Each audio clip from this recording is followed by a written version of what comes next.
Olá pessoal, boa tarde. Uma pergunta bem simples nos vem à nossa mente muitas das vezes. Se, se eu morrer, será que tudo termina? Os suicidas acreditando nisso atiram na cabeça, outros se enforcam, se tomam veneno, se jogam na frente de uma carreta, achando que o sofrimento, achando que tudo vai terminar, né, a partir do momento que eles morrem. Existe uma crença chamada, um viés teológico, chamada aniquilacionismo, que acredita quase que da mesma maneira que não vai haver um sofrimento consciente em um lugar chamado inferno. Eu achei necessário a gente falar um pouco sobre isso bem antes de falar do céu. Talvez você que esteja acompanhando o vídeo esteja curioso para ouvir algo sobre o céu. O céu é algo maravilhoso, com certeza, e a gente vai falar muito bem sobre o céu. Mas achei por necessidade a gente falar um pouco sobre é, essa, esse aniquilacionismo que muitos defendem, muitos acreditam que depois que morre, né, Deus não vai permitir que a gente sofra conscientemente para a vida toda por um pecado momentâneo, a gente vai sofrer um tormento eterno ou uma punição eterna por um pecado que foi momentâneo. Uns acreditam que não é justo da parte de Deus condenar uma pessoa de forma eterna por um pecado que ela cometeu por momentos.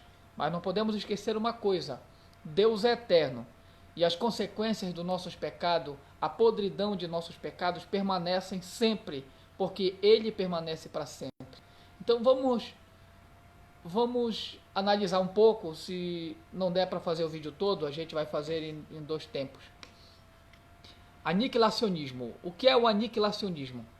O aniquilacionismo é a doutrina que diz que os ímpios não sofrerão para sempre no inferno conscientemente. O aniquilacionismo também é chamado de imortalidade condicional.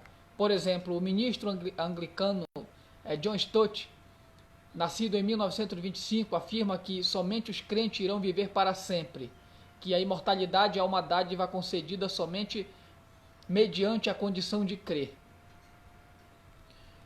O aniquilacionismo afirma que os incrédulos não estão, que não receberem a dádiva da salvação de Deus, deixarão de existir depois do juízo final. Assim sendo, não passarão por um tormento eterno consciente para sempre.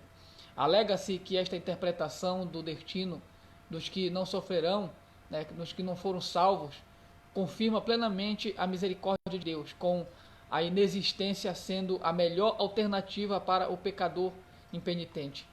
Os aniquilacionistas argumentam que, embora os perdidos não possam desfrutar a felicidade eterna com o justo, não são merecedores da ira eterna em um estado consciente. O aniquilacionismo foi adotado por Arnobius, final do século XIV,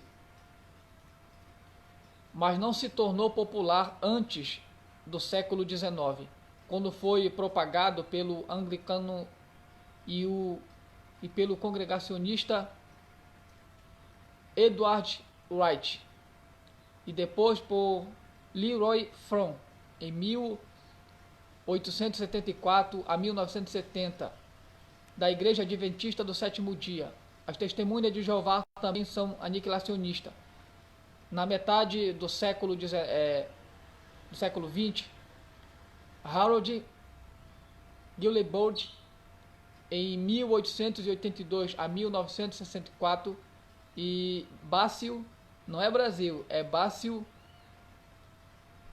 Atkinson, em 1895, defenderam o condicionalismo, e alguns outros evangélicos como John Wenham, nascido em 1913, John Stott e Clark Pinnock, nascido em 1920, adotaram esta visão. Como afirmamos anteriormente, o aniquilacionismo foi condenado por herege pelo Sínodo de Constantinopla em 543 d.C., pelo Segundo Concílio de Constantinopla em 553 e pelo Quinto Concílio de Latrão, em 1513. A doutrina ortodoxa tradicional do inferno como a punição eterna consciente dos ímpios foi sustentada pela maioria dos grandes pais teólogos da Igreja, incluindo Tertuliano, do ano de 155 a 225. Agostinho, no ano de 354 a 430. Anselmo, 1033 a 1109. Tomás de Aquino, 1225 a 1274. Martinho Lutero, 1483 a 1546. Por João Calvino, em 1509 a 1564. Por Jonathan Edwards, por 1703 a 1758. Por Charles Hodge, por 1797 a 1878. Por William G.T. Shedd, em 1820 a 1894. E B.B. Warfield, por 1851 a 1921. Uma das mais recentes defesas à visão ortodoxa é a obra Hell on Trial, de Robert A. Patterson, nascido em 1948, e não há expressão literária mais magnífica da doutrina do que The Great Divorce, de C.S. Lewis, de 1898 a 1963. A doutrina tradicional do inferno evocou fortes reações dos incrédulos e até mesmo dos crentes. Olha só o que disse um incrédulo e inclusive ateu. O nome dele é Bertrand Russell.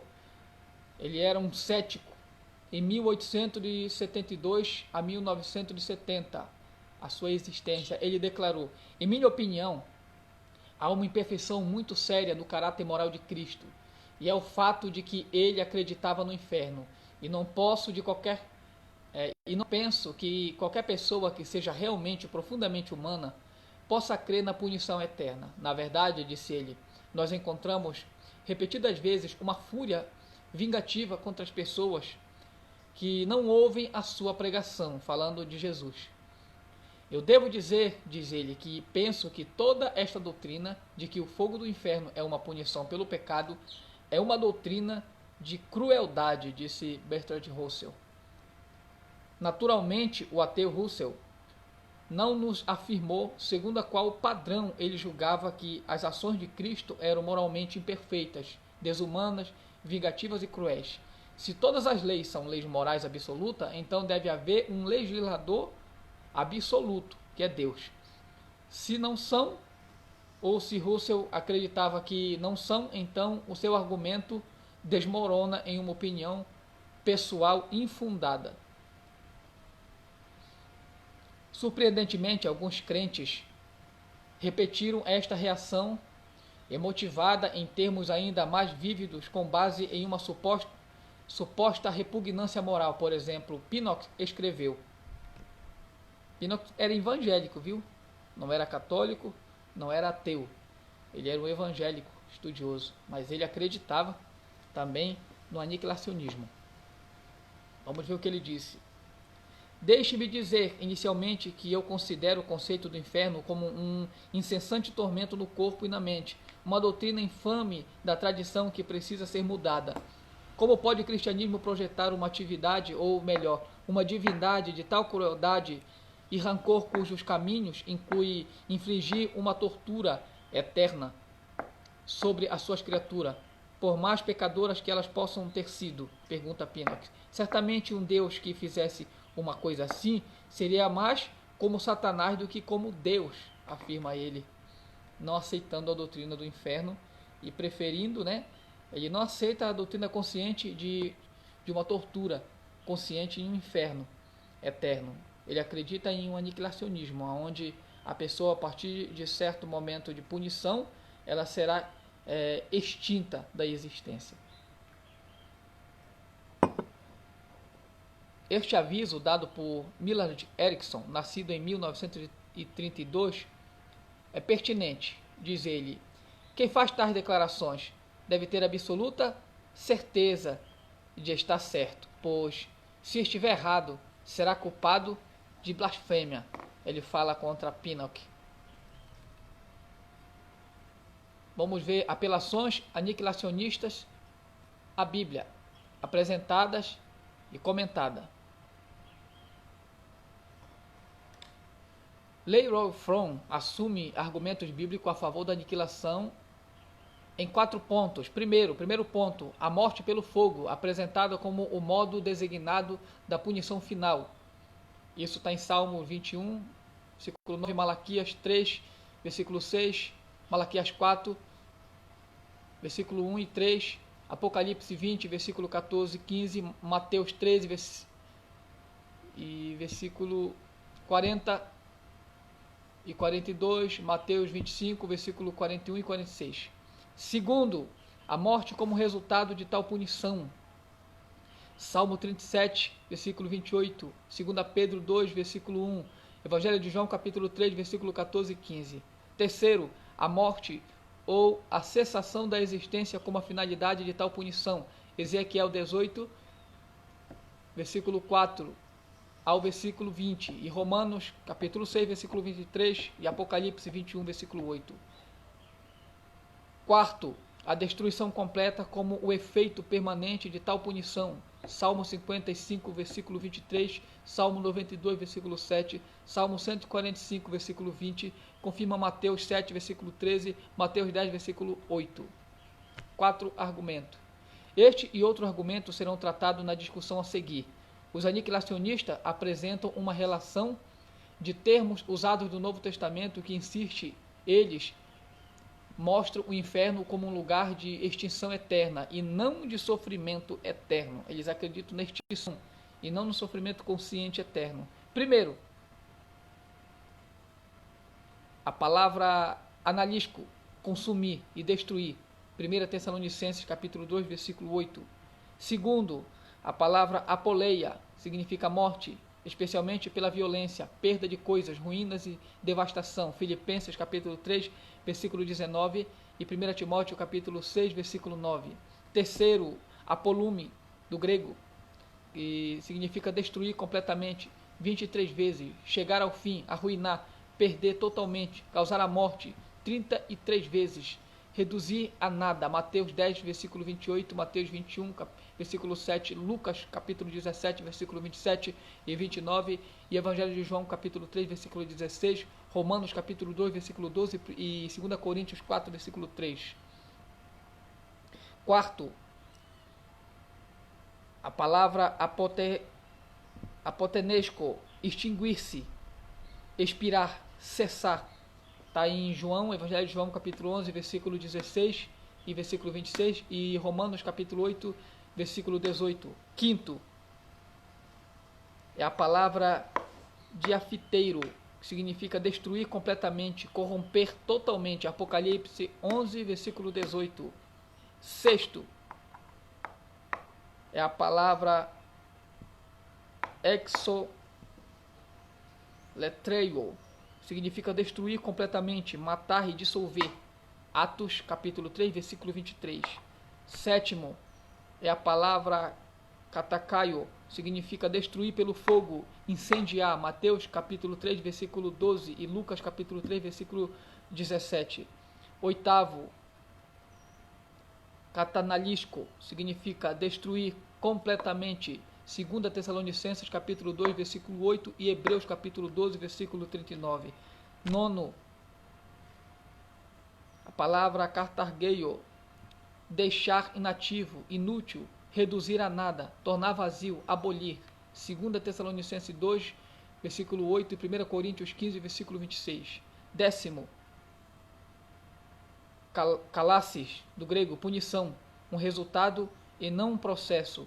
Mateus capítulo 3, versículo 10 e Lucas capítulo 3, versículo 17. 11º, aletros, o aleutretes, significa morte, ruína, o que causa a morte. Está em 2 Tessalonicenses capítulo 1, versículo 9. 12º, Fiteiro significa catarfiteiro, corromper, estragar e danificar. 1 Coríntios 3,17. 13º, afitora ou diafitora, do grego, corrupção, estrago e destruição. Isso está em Atos capítulo 2, versículo 27 e o versículo 31 em Gálatas capítulo 6, versículo 8. 14º, Thanatos, extinção da vida, que é mais conhecida como morte. Morte por julgamento de tribunal ou julgamento de Deus contra o pecado. A segunda morte está em Apocalipse capítulo 20, versículo 6 e o versículo 14 e o versículo 21, o capítulo 21, melhor dizendo, versículo 8 de Apocalipse. Também confirma Romanos capítulo 6, versículo 21 e o versículo 23. Preste bem atenção, embora as ideias cruciais por trás destes termos sejam tratadas abaixo, alguns comentários gerais são apropriados aqui. Primeiro, muitos destes textos não se referem necessariamente ao inferno. Segundo, nenhum texto que se refira definitivamente ao inferno requer uma interpretação aniquilacionista. Terceiro, como será demonstrado, muitos claramente não suportam a interpretação aniquilacionista da maneira como é usada pelos proponentes. Em resumo, nós iremos demonstrar que nenhum argumento definitivo a favor da aniquilação pode se basear nestes termos e texto. A afirmação condicionalista de que estes termos sempre querem dizer a perda definitiva da vida e o término completo da existência é um grave exagero. Vamos ver agora sobre o uso da expressão segunda morte.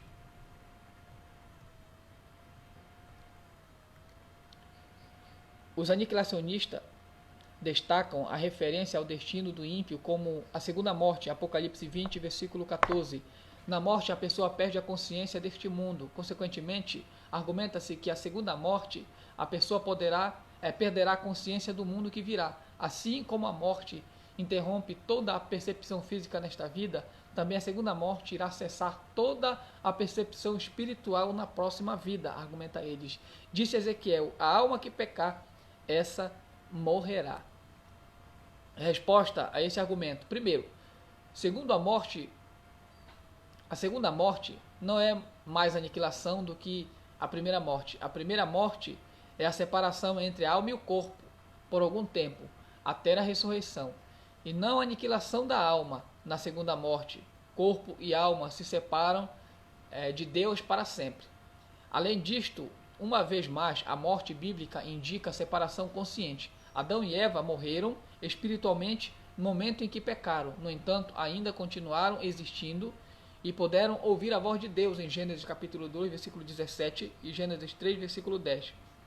De igual maneira, antes que uma pessoa seja salva, ela está morta em ofensas e pecados. Confirma isso em Efésios capítulo 2, versículo 1. Mas ainda continua sendo feita a imagem de Deus, segundo Gênesis capítulo 1, versículo 27, e capítulo 9 de Gênesis, versículo 6. Tiago capítulo 6, versículo 9. E é convidada a crer em Atos capítulo 16, versículo 31, para a sua salvação. Assim, considerar os termos bíblicos morte ou segunda morte como aniquilação é interpretar mal o seu significado. Referência a ser destruído. Os aniquilacionistas apelam para passagens que falam do inferno como um lugar de destruição, como evidência para sua interpretação. Iraram-se as nações e veio a tua ira, e o tempo dos mortos para que sejam julgados, e o tempo de dares o galardão aos profetas teus servos e aos santos, ao que temem ao teu nome, a pequenos e grandes. É o tempo de destruíres os que destroem a terra. Apocalipse 11, versículo 18. Eles argumentam que tanto a palavra que origina destruir, que é do grego diafiteiros, quanto ao contexto no qual ela é usada, dão a entender a aniquilação das almas dos incrédulos. A palavra significa causar o perecimento integral, e a terra será destruída durante a tribulação. O termo do grego exoletreigo significa completa destruição pela morte, juntamente com aletros. Os condicionalistas sustentam que interpretar estes termos com qualquer outro significado além da aniquilação é traduzir preto como branco. Resposta a esse argumento. Antes de mais nada, quando a interpretação da palavra destruir, as autoridades em grego Arnold e Gingrich afirmam que ela quer dizer estrago, uma destruição como a do ferro enferrujado, causada por traças que comem roupas, destruição de pessoas e nações, ruína no sentido moral, ser corrompido. Em nenhum destes casos ela significa aniquilar ou extirpar da existência. Adicionalmente, a palavra é usada outras 4 vezes no Novo Testamento. Uma vez sobre uma traça que rói vestes, Lucas 12, versículo 33, e uma vez sobre o homem exterior, o corpo que se corrompe, 2 Coríntios 4,16, ou se desgasta. Uma vez a respeito de mentes corrompidas, 1 Timóteo capítulo 6, versículo 5, e uma vez a respeito de barcos sendo destruídos, Apocalipse 8, versículo 9. Nenhum deste sentido dá a entender aniquilação. Além disto, nem mesmo o contexto do uso da palavra em Apocalipse 11, 18 indica aniquilação. Destruir a terra durante a tribulação irá envolver pragas, poluição e purificação para preparar o caminho para o milênio. Não significa perecer totalmente, nem destruir completamente, muito menos apagar da existência. Também, mesmo muitos dos exemplos de destruição dos aniquilacionistas não provam o que eles dizem. Fromm lista os seguintes. Primeiro, uma casa cai, Mateus capítulo 7, versículo 26 e 27. Segundo, o joio é queimado, Mateus 13, versículo 30 e 40. Terceiro, peixes ruins são lançados fora, Mateus 13, 48. Quarto, plantas daninhas são arrancadas, capítulo 15 de Mateus, versículo 13. Quinto, árvores inúteis são cortadas, Lucas 13, 17. Sexto, galhos secos são queimados, Evangelho de João 15, versículo 6. E sétimo, um devedor é lançado na prisão, Mateus 5, 26 e Mateus 18, 34. Oitavo, os pecadores são lançados nas trevas exteriores, Mateus 8, 12 e Mateus 22, 13 e Mateus 25, 30. Ele conclui, em cada caso, exceto os 2 últimos dados com outro objetivo, a destruição é declarada completa, levando a desintegração total e final, afirma ele. Esta conclusão é completamente injustificável. Primeiro, alguns deste texto não se referem ao inferno, por exemplo, João 15, 6, mas à disciplina dos crentes que não permanecerem em Cristo. E segundo, todos falam de coisas físicas que finalmente se desintegram, o que não corresponde ao significado, uma vez que a alma não é física. Lucas 24, versículo 39 confirma isso. E terceiro, existe um equívoco nos versículos que falam de fogo, uma vez que fogo do inferno não se extingue, Mateus 9, versículo 43, ao passo que todos os fogos terrenos se apagam. Quarto, a maioria das coisas destruídas não deixa de existir. Na verdade, elas caem, são lançadas fora, arrancadas, cortadas, atiradas na prisão ou lançadas nas trevas. Nenhuma exemplifica a aniquilação.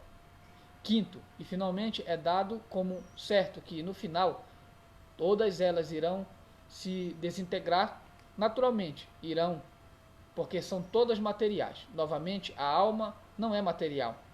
Além disso, as coisas materiais assumem um modo diferente de existência. Elas não deixam de existir. O exemplo usado pelos condicionalistas não sustentam, mas em vez disso contrariam a sua posição. As palavras eterna perdição ou destruição. Algumas passagens falam de destruição dos ímpios. Isto acontecerá quando se manifestar o Senhor Jesus desde o céu com os anjos do seu poder como labareda de fogo, tomando vingança dos que não conhecem a Deus e dos que não obedecem ao Evangelho de nosso Senhor Jesus Cristo, aos quais padecerão eterna perdição ou destruição ante a face do Senhor e a sua glória, a glória do seu poder. Isso está em 2 Tessalonicenses 1, versículo 7 e 9. Os aniquilacionistas insistem que a imagem de perdição, destruição, é incompatível com uma existência consciente contínua. O significado usual da palavra, dentro e fora das escrituras, indica a destruição do objeto. Portanto, quando aplicada a um ser humano consciente, significa a perda de consciência. A resposta contra esse argumento é a seguinte. Vamos ver. A palavra perdição, destruição, da maneira usada no julgamento dos ímpios na morte, não quer dizer extinção. Primeiro, a expressão propriamente dita em 2 Tessalonicenses 1,9 não combina com o aniquilacionismo. Paulo tem em mente um veredito irreversível de eterna falta de comunhão com Deus. A pessoa existe, mas continua excluída da presença de Deus. Segundo, a mesma palavra para perdição, destruição, a palavra grega oletron, é usada em 1 Coríntios capítulo 5, versículo 5, sobre a exclusão da comunhão ou aplicação da disciplina da carne de um membro da igreja. O que quer dizer que carne significa aqui, seja corpo, antiga natureza ou etc., certamente não foi aniquilada quando ele foi excluído. Mais tarde, ele retornou à comunhão da igreja, dando a entender que não era uma aniquilação esse processo, mas uma preparação. Isso está em 2 Coríntios capítulo 2, versículo 6. E terceiro, perdição, destruição não significa extinção em Apocalipse 17, versículo 8 e 11, onde a besta e o falso profeta são atirados vivos no lago de fogo. E ainda estão ali 1000 anos depois, capítulo 20 de Apocalipse, né, versículo 7. João diz enfaticamente que eles serão atormentados para todo o sempre, dando uma prova aí de que não foram aniquilados, para não deixarem de existir. Quarto, a Bíblia usa diversas imagens principais para falar do inferno. Primeiro, trevas. Segundo, separação. Terceiro, pranto. Quarto, ranger de dente. 15, punição. Sexto, fogo. Sétimo, morte. Oitavo, perdição e destruição. De nenhuma maneira as 5 primeiras combinam com a ideia de aniquilação. E quando apropriadamente compreendidas no contexto, tampouco as 3 últimas corroboram para isso. Punição é exatamente o nome que Paulo deu à ação tomada sobre o homem excomungado, usando a mesma palavra em 2 Coríntios capítulo 2, versículo 6 e 1 Coríntios 5, versículo 5. Quinto, se perdição, destruição realmente significasse aniquilação, quando usada a respeito do estado do incrédulo após a morte, não seria uma destruição eterna, pois a aniquilação é instantânea. A aniquilação não se estende por um longo período de tempo, muito menos para sempre, mas dura somente um instante e então se acaba. Se alguém sofrer a destruição eterna, então deverá ter uma existência eterna. Analogamente, assim como os carros em um pátio de ferro velho são destruídos, mas não são aniquilados, mais simplesmente são irrecuperáveis e irreparáveis, mas não deixam de existir. Estão lá, né? Corrompidos, destruídos, mas não deixam de existir. Sexto, e finalmente, como observou Agostinho, as expressões tormento eterno e vida eterna, está em Mateus capítulo 25, versículo 46, são paralelas e seria absurdo usá-las na mesma sentença, querendo dizer que uma delas é temporal e a outra é eterna. Consequentemente, a distinção dos condicionalistas entre as consequências eternas que eles aceitam e a consciência eterna que eles rejeitam é levantada e não se baseia na palavra de Deus. As imagens do fogo. Os condicionalistas argumentando que as imagens bíblicas que mostram o inferno como sendo fogo sustentam o aniquilacionismo, apontam para as palavras de João: em sua mão, a mão de Cristo, tem a pá, ele limpará sua eira e recolherá no celeiro o seu trigo e queimará a palha com o fogo que nunca se apagará. Mateus 3,12. A ideia é de que o propósito básico do fogo é consumir, destruir e não punir. E assim o fogo do inferno é destinado à destruição e não à punição dos ímpios. Veja exemplo no estudioso Stott. Mas vamos ver a resposta para esse argumento aí, as imagens do fogo. A resposta é a seguinte: isto também é contrário às escrituras. Primeiro, isto não combina com a descrição de um fogo que nunca se apaga. Se o fogo nunca se apaga, o combustível também não se apaga. O combustível, que é os ímpios, não se apaga, e o fogo, que é o inferno, também não se apaga. Se não se apaga o combustível, obviamente o fogo também nunca, né? Como é que vai ser aniquilado se o fogo nunca se apagará, né? E o fogo é alimentado pelo combustível, que será os ímpios. Mas se a doutrina do aniquilacionismo é verdadeira, então os dois precisam deixar de existir para que cesse, que tudo seja aniquilado. E aqui a gente vê uma contradição nesse argumento. Essa foi a resposta. Segundo, o inferno é um lugar onde o verme nunca morre. Isaías capítulo 66, 24, Mateus capítulo 9, versículo 43 e 48 confirma isso. Se o fogo destruísse aqueles que estão no inferno, eles morreriam, de modo que o fogo do inferno não pode ser consumidor, ele deve ser punitivo. Terceiro, novamente a comparação entre vida eterna e tormento eterno, em Mateus 25, 46. E quarto, Jesus descreveu o inferno como lugar de tormento. Isso está em Lucas, capítulo 16, versículo 28. Não há evidências aqui ou em outras passagens de que isto somente deva ser interpretado como algo temporal, ou de que o seio de Abraão, no mesmo texto, deva ser interpretado como temporal.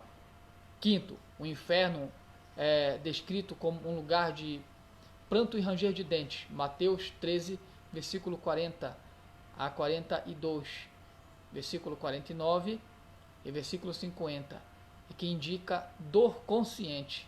Sexto, o lago de fogo é onde o diabo, a besta e o falso profeta serão atormentados para sempre.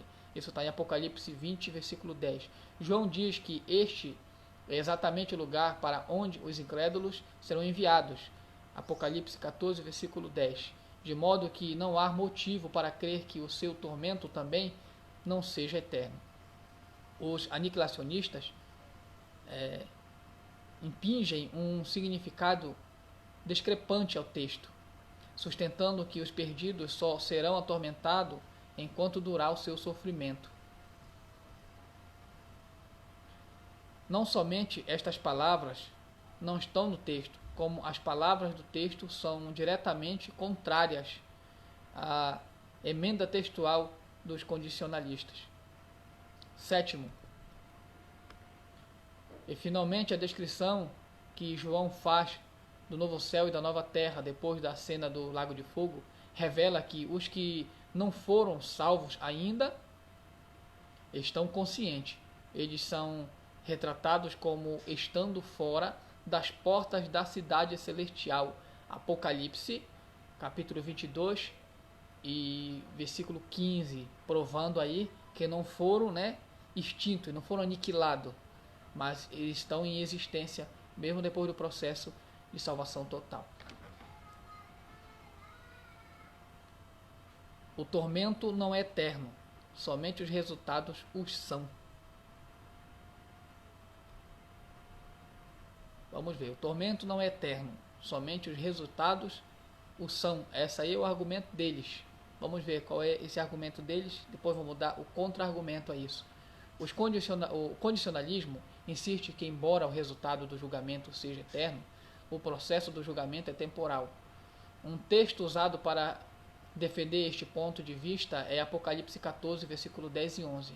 Aquele que adora a besta será atormentado com fogo e enxofre diante dos santos anjos diante do Cordeiro, e a fumaça do seu tormento sobe para todo sempre. A sugestão é de que somente o resultado do fogo, isto é, a fumaça, existirá para sempre, não o fogo propriamente dito, segundo Fromm, argumenta Fromm. Vamos ver o argumento aqui contrário a este argumento. Primeiro, como diz o ditado, onde há fumaça há fogo, se existe fumaça eterna, existe um fogo eterno, obviamente, logicamente dizendo. Além disto, João diz que os ímpios serão atormentados em Apocalipse 14, versículo 11. A aniquilação não é tormento, mas é cessação do tormento. De modo significativo, outros textos similares, por exemplo, capítulo 20 de Apocalipse, versículo 10, dizem claramente: de dia e de noite serão atormentados para todo sempre. De dia e de noite serão atormentados para todo sempre. Vamos ver a referência a entrar na perdição, segundo argumenta eles. Vamos ver qual é o argumento deles. Está escrito que os ímpios entram em perdição. 2 Pedro capítulo 3, versículo 7. E Judas é chamado de filho da perdição, no Evangelho de João 17, versículo 2. A palavra perdição do grego é apoleia, significa simplesmente perecer. O que argumentam os condicionalistas indica que os ímpios irão perecer, deixar de existir. Eles dizem que Pedro está declarando que os ímpios devem se arrepender, caso contrário serão aniquilados. No versículo 9 afirma eles. Vamos ver o argumento contrário. Vamos ver a resposta a isso. Perdição, apoleia, significa perecer ou chegar à ruína, em 2 Pedro 3, versículo 7. Esta palavra é usada no contexto de juízo, um termo que sugere consciência. O fato de que os ímpios entram em perdição e de que Judas é chamado de filho da perdição não significa que eles serão aniquilados. Novamente, os carros do pátio do ferro velho pereceram, no sentido de terem sido destruídos, mas ainda são carros e ainda estão no pátio, como a gente ilustrou ainda agora. Jesus falou do inferno como sendo um pátio de ferro velho, ou um depósito onde o fogo não cessaria e onde o corpo ressuscitado das pessoas não seria consumido. Marcos, capítulo 9, versículo 48, confirma isso. O fato de que o fogo do inferno é incessante, é contínuo, é uma indicação de que o tormento que ele aflige é eterno. Vamos ver. Este inferno é como jamais ter nascido, argumentam eles. Vamos ver o que eles falam, né? Os condicionalistas apresentam aquilo que Jesus disse sobre Judas. Bom seria para o tal homem não haver nascido. Marcos capítulo 14, versículo 21. Antes de alguém ser concebido, ele não existe, pois o inferno é como a condição pré-nascimento. Deve ser um estado de não existência. Consequentemente, Jesus estava dizendo que a não existência teria sido melhor para Judas, e isto foi precisamente o que Judas, por causa do seu grande pecado, foi destinado a ter, não mais existir para sempre. Vamos ver a resposta contra esse argumento. Antes de mais nada, mesmo se interpretada literalmente, a declaração de Jesus não é uma comparação da perdição de Judas com a sua não existência antes da concepção. É uma comparação com a sua existência no útero, antes que ele nascesse. Jesus não disse que teria sido melhor se Judas jamais tivesse sido concebido, mas se ele não tivesse nascido. Além disso, a declaração de Jesus pode ser uma simples figura de linguagem, ou uma hipérbole, que é um exagero, para indicar a severidade da punição de Judas. Ademais, as suas palavras não podem ser uma declaração sobre a superioridade da não existência sobre a existência, pois, como vimos, uma vez que o nada não pode ser melhor do que alguma coisa, Não existir não pode ser melhor do que não existir. Finalmente, nós já observamos que, em uma condenação similar dos fariseus, Jesus disse que Sodoma e Gomorra teriam se arrependido se tivessem visto os seus milagres. Isso está em Mateus, capítulo 11, versículo 20 e 24. Isto não quer dizer que elas realmente teriam se arrependido. Caso contrário, Deus certamente lhes teria mostrado estes milagres, se houvesse essa possibilidade. Jesus não ia perder essa chance, né? 2 Pedro, capítulo 3, versículo 9, confirma esse argumento. Não existe nenhuma evidência neste texto que favoreça a aniquilação dos ímpios. Vamos ver a referência aos ímpios como destinados a perecer.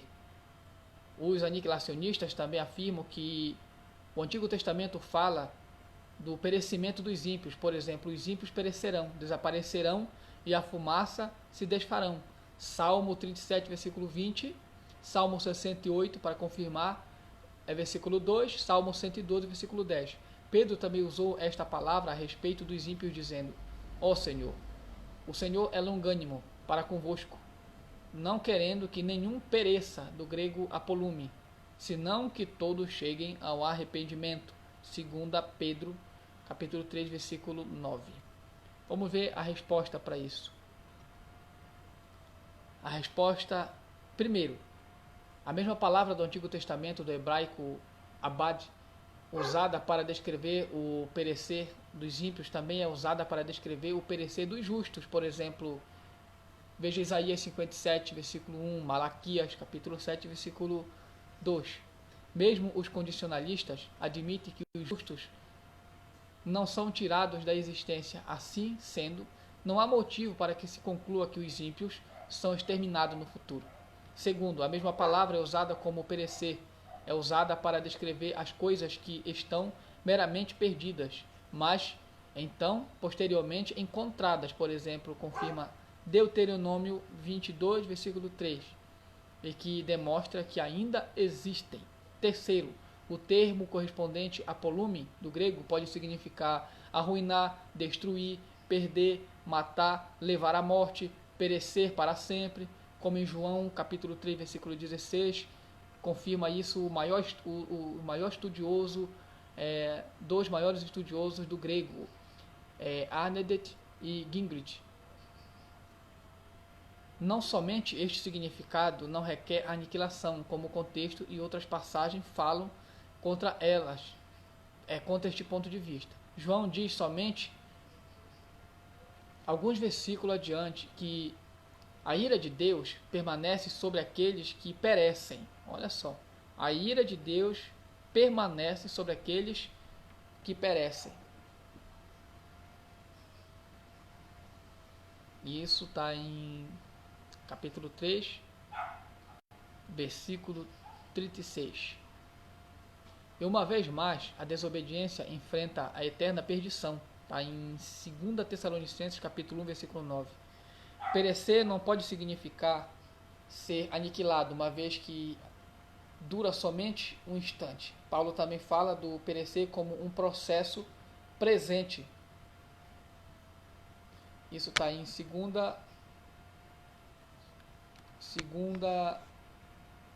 Coríntios, capítulo 4, versículo 4.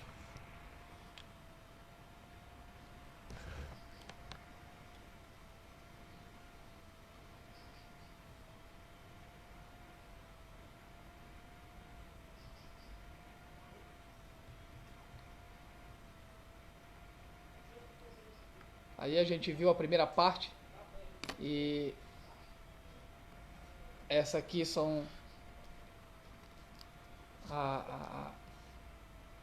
o arsenal que a gente usa em 2 volumes. No original em inglês ela foi feita em 4 volumes e aqui em português fizeram em 2 volumes. Com certeza lá tem 500 e algumas poucas páginas cada uma. Aqui elas têm 1000 e pouco cada um, no total de 2000 e poucas páginas. E essa aqui nós estamos estudando no livro 2, sobre esse aniquilacionismo, né? É muito boa da gente estudar. Vou mostrar para vocês aqui a parte que a gente iniciou, a página 805.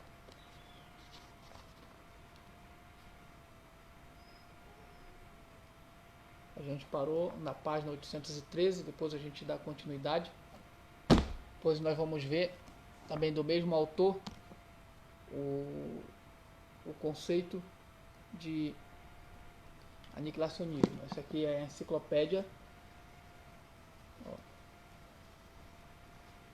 de apologética cristã. Resposta aos críticos da fé cristã. Aqui estão muito estudo completo, a gente também vai olhar outra hora. Até o próximo vídeo. E depois a gente finaliza dando a conclusão com chave de ouro aí.